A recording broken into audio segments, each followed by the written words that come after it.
You guys, do you know what that sound was? That was the sound of a massive ice-cold drink spilling right all over JINU'S face.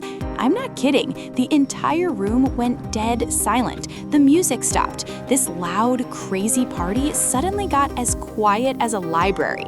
Right in the middle of everyone, JINU was just standing there, totally frozen and soaking wet. I could literally see the ice cubes sliding down his dark hair in slow motion. His friends were just standing next to him with their jaws on the floor, having no clue what to do. My hands were shaking. My whole body felt like it was on fire. But I wasn't scared, I was just so mad.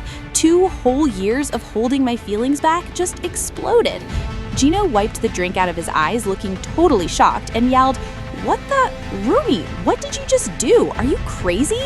I pointed right at his face and practically shouted, "Yeah, JINU, I am crazy. I'm an idiot for treating a guy like you like a king for the past 2 years.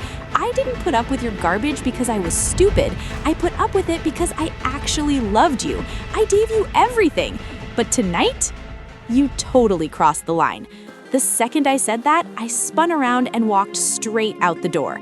I could hear my best friends, Mira and Zoe, yelling from behind me, "Rumi, wait up!" But I didn't even stop. I kicked off my shoes and literally ran down the street barefoot. The night air was freezing, but the tears running down my face were burning hot.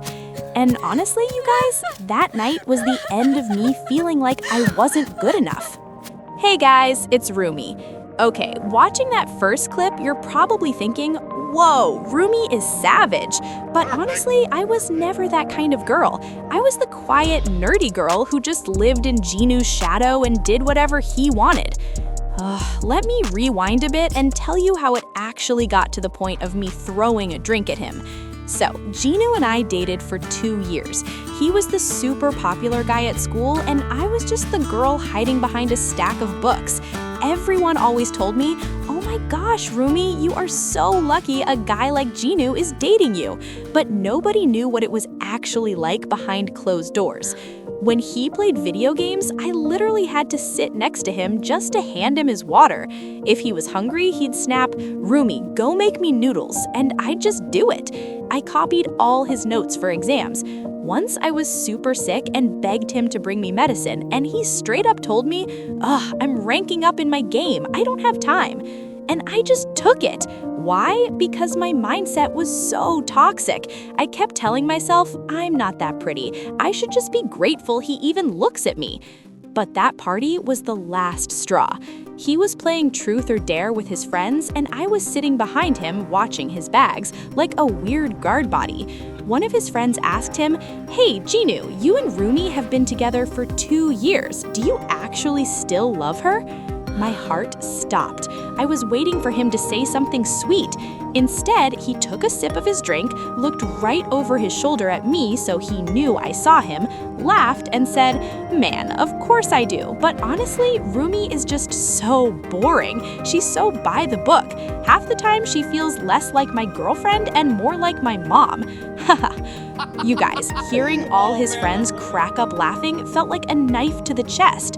I did his homework, I took care of him when he was sick, and his takeaway was that I was just a boring mom? That was it. That was the moment I snapped and threw the drink. And honestly, 0 regrets.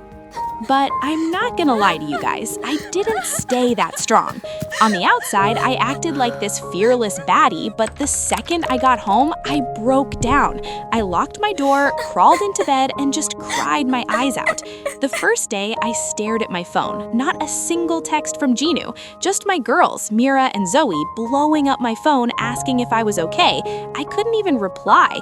By day 2, I wasn't eating. I made the huge mistake of checking his social media, and he was posting pictures out with his friends, looking totally fine. His caption was literally, "Single life is the best." It hurt so bad. I kept overthinking. Did he ever care? If I dressed cooler, would he have stayed? I was still blaming myself. I locked myself in my room for 3 days. When I finally looked in the mirror, my long purple hair was a rat's nest. My eyes were puffy. I looked completely pathetic. Meanwhile, Mira called and told me JINU was bragging at school. He was literally telling people, "Give Rumi 2 days. She'll come back crying. She can't live without me." Hearing that, it flipped a switch in me. The sadness just completely vanished and turned into pure spite. I decided right then, I'm going to make him regret everything. I want him to realize how bad his life sucks without me. I immediately called my girls. "Mira, Zoe, get over here right now. We have work to do." 30 minutes later, Mira and Zoe showed up. The second they opened my door, Zoe wrinkled her nose in disgust at the smell of the room and the messy state I was in. She tore through the curtains and was like, "Rumi, is this how you get revenge? If JINU sees you looking like a zombie, he's gonna laugh."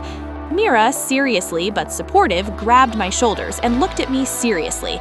"Rumi, do you actually want to do this?" I nodded. "I'm ready. I want him to cry." "Okay then," Zoe clapped her hands. "Project Glow Up is officially a go."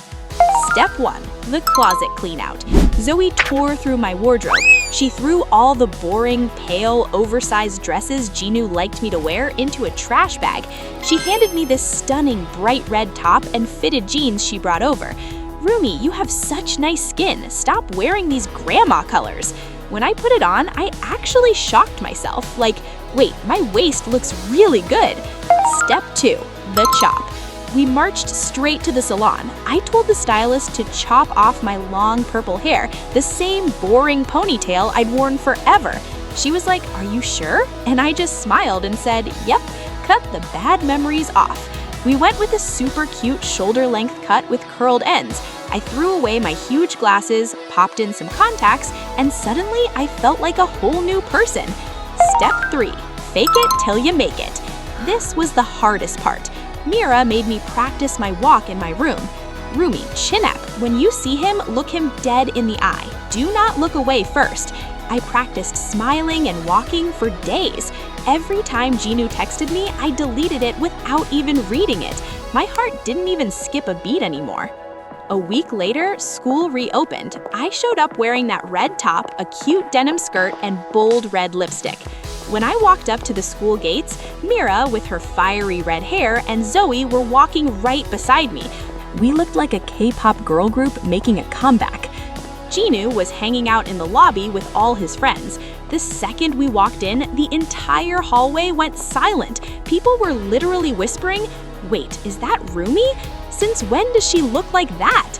Out of my corner of an eye, I saw JINU. His jaw practically hit the floor. He literally dropped his water bottle. His friends couldn't stop staring. He stepped forward and was like, "Rumi?" My heart was racing, but my face was stone cold. I didn't even make eye contact. I just laughed at a joke Mira made and walked right past him. I brushed past him like he was just some random guy I'd never met in my life. You guys, seeing his face completely fall, best feeling in the world. That was the moment I knew I had all the power back. After that, JINU was spiraling. I wasn't doing his homework anymore. I joined the student council, I was talking to new guys, and JINU just had to stand far away looking miserable. Rolling my eyes. Finally, he couldn't take it. He cornered me when I was studying alone in the library. He sat across from me looking like a kicked puppy. "Rumi, you look really beautiful." I shut my book and just stared at him. "Thanks, was that it?" He sighed. "Look, I'm sorry about that night. I was just acting tough for my friends. Come on, let's get back together. Nobody helps me with my homework anymore, and I have no one to take care of me when I'm sick." Are you kidding me? Listen to what he just said. He didn't want me back, he wanted his unpaid maid back. I literally let out a laugh. "JINU, you are so pathetic. You only care about yourself." "Rumi, come on, don't be so mean." "I'm not being mean, I just finally figured out my worth. You said I was boring, right? So go have fun, because I know your life without me is a total mess right now." He couldn't even say anything back. His face got bright red, he put his head down, and he literally ran out of the library. Watching him walk away, I couldn't stop smiling. I won. So, to all my girls watching this, if you are with a guy who doesn't treat you like a priority, stop telling yourself it's okay. The second you realize your own worth and walk away, your life is going to get so much better. You don't need to do anything crazy to get revenge on a toxic ex. Looking amazing and living your absolute best life without them is the only revenge you need. Alright guys, that's it for this story time. Make sure to love yourselves. I'll see you in the next video with Mira and Zoe. Bye guys!